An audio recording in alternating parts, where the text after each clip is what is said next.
Hey everyone. When you start looking into Alfheim, the very first region you come across is Eir, which is one of two regions found on the subcontinent off in the northwest corner of the setting. But for today, I want to go into a bit of a deep dive of Eir, talk about the differences you find in the various books, some of the details of the region, and what I would do if I were to run a campaign or an adventure in Eir. Now that we've got a closer look at Eir, there's really three places that talk about Eir as a region. The first one is obviously Master Edition, the World section. The second one is in the second edition Worlds version, and the third is in Core within the World Primer section. So you've got three sources of information that you can pull from. Now, when I was studying out some of the differences, is the Core World Primer just gives a few potential adventure hooks, a few descriptions of, Eir. Not a ton, but this is where it kind of highlights more of the ape men than anything, versus what's in Worlds and in Master Edition. Now, if you were to look at the differences between what was in Worlds and what's in Master Edition, you can see that there's a lot of similarities, but I've highlighted that in Master Edition, you actually get a lot more information about the Solstice depths. Yes, you get the same dungeon map, but in Master Edition you get a lot more details about the different areas. Whereas in Worlds, in second edition, you get a lot more details about the Warden, which is not like the full thing, but you get a few minor sentences. So there's not a whole lot of differences between Master Edition and second edition, but it does give you some context if you have both options. But despite all the differences between the various versions, if you start picking apart and reading through the details, there's actually quite a lot to explore in Eir, which can be said about pretty much any region in Alfheim because of how Runehammer and ICRPG managed to pack in so much detail just in their bullet points as they describe the worlds. But when we're talking about Eir, the very first thing that we're really talking about is that the Eir is like the northern hinterlands of Alfheim. It feels like a lot of wilderness, it's a lot of open space, a lot of kind of wild to explore, right? And you get to have that experience of not necessarily an Arctic, but a cold, frigid place that adventurers can go. It's just ripe for adventuring. You have the Kinder Peaks, which is kind of the border between Eir and Iridrum, right? That's the mountain ranges between. Now, in Master Edition, it introduced that kind of Durathrax has set up shop here a little bit, but in Worlds, this is still kind of like this mountainous region, whatever. You also have the Warden, which is Eir's central town, but it's also describing the tree. So you have the Warden, the town, and you have the Warden, the tree. There is more details about the Warden in Worlds, but it's like a sentence or two. And so this tree is kind of like a connection to the rest of the world. It's kind of the life force of Earth and things like that. But there's tons to explore there.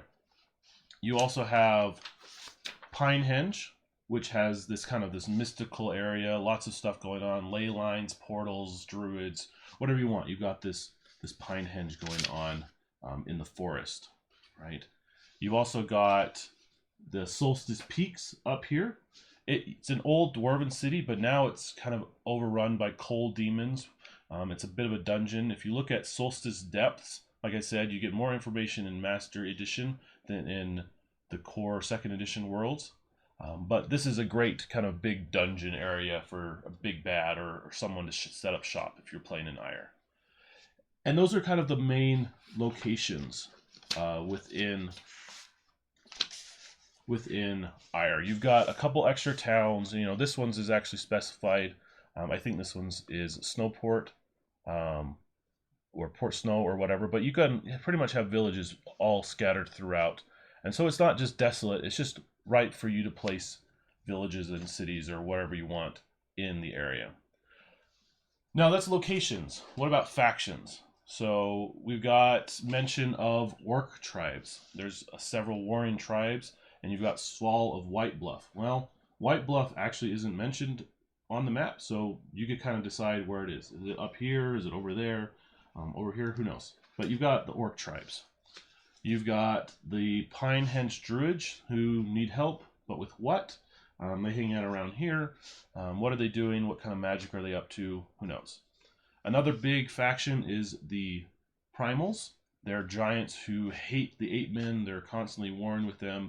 They don't abide with any intruders. But what role do they play in the larger kind of nature of Ire? Which obviously you also have the Ape Men, who are at war with the Primals. What are they like? There's actually just very little detail about them, which means there's a ton of opportunity for you to fill in the blanks. You've also got the Coal Demons. They're slavers from Solstice Depths, which is the dungeon under Solstice Peaks.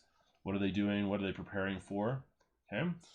You've also got the Koabi Pirates mentioned, messing with Port Snow right here, where I'm assuming this is Port Snow. That's what I've always done, but you can pretty much put Port Snow wherever you want. And Helen Asram, as one of the NPCs, the Duchess of Port Snow, really doesn't like the Koabi Pirates for whatever reason.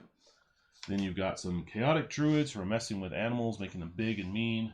I mean, dire beasts, dire horns, whatever, these massive beasts are going along, and the druids are up to it. And so you've got quite a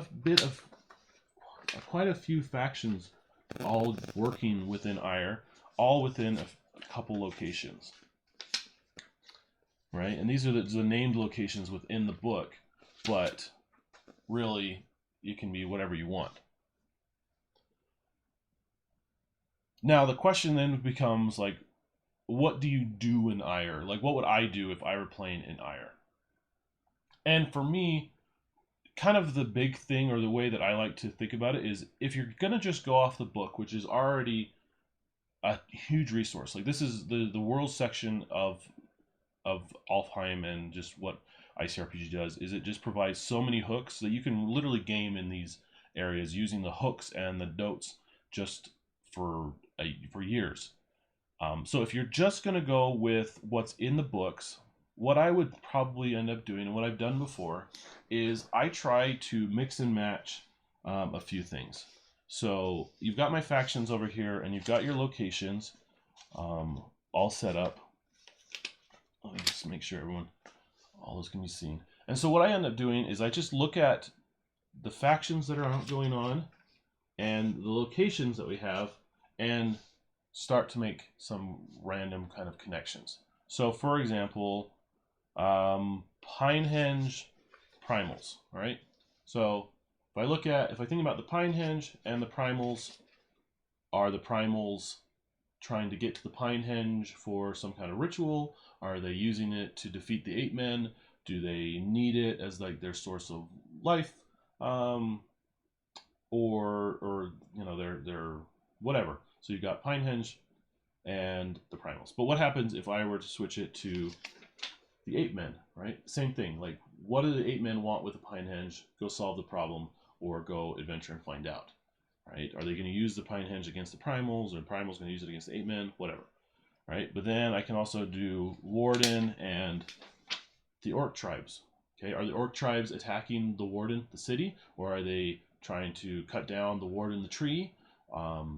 Is the Warden trying to kind of help the Orc tribes, or something like that? Maybe the Coal Demons are after the Warden, right? Maybe they're trying to get the tree and go, you know, take it back, whatever. But you need to get the Orcs help to stop the Coal Demons from doing what they're doing to the Warden and save the region, right? So now you got that. Or instead of the Orc tribes, you need to get the Chaotic Druids, or Chaotic Druids, whatever. Solstice Peak, Chaotic Druids. They've aligned themselves with the Slavers, the Coal Demons, and so you can see how just mixing and matching faction, location, faction to faction, Orc tribes, Chaotic Druids, right? That's another combination that can lead to new adventures, as well as the various details that you find within Ire itself.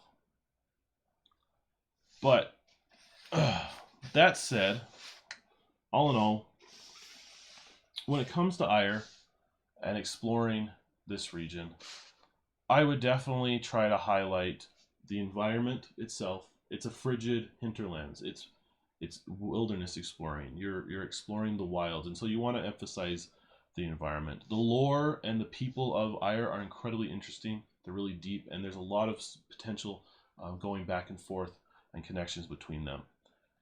I would also potentially try to, have more of a, like, Ire is a place that I would potentially start a campaign.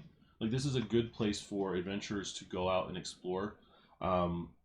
Like, if you set up your adventures as they've originated in Iradrum. This is the kind of the realm of the heroes, and they've left their homes to go explore the wilds of Ire. It can be a great starting location because there isn't a lot of like political intrigue. There isn't a lot of other realms and a lot of things. It's a big region to explore and just kind of get into dungeons, into forests. The classic fantasy is there, but you can also end campaigns in Ire because you have these big elements like the Solstice Peak and the demons. What are they doing? What kind of world-ending crisis are they doing? The war, and how does it affect the world at large? And obviously, not every campaign has to be world-ending, but you've got big elements, and you've got places where off in the corner of Alfheim can be the secret to and the key to whatever campaign you're running. And so whether you decide to start as new heroes exploring the wild or end your campaign exploring the wilds that are hidden away from the rest of the world, I think Ire is a fantastic region, and probably one that I think sees a lot more, like it sees a lot more adventures from the various players playing ICRPG than some other regions, just because of the nature of how classic fantasy and what we're kind of looking for when we're playing in Alfheim you can get when you're exploring Ire. It just kind of tickles that adventuring itch. But what do you think? What do you think about Ire? What adventures have you played in Ire? What factions, locations have you dropped into your game? If you check out caneskiln.com, I went through and actually added a few more details, some more locations, NPCs, and dangers and dungeons potentially that you could use and drop into your games and play with as hooks. And so definitely check that out. It's in the description. But if you're interested in Alfheim, definitely it's one of the best fantasy areas, and try playing in Ire if you haven't. It's a ton of fun.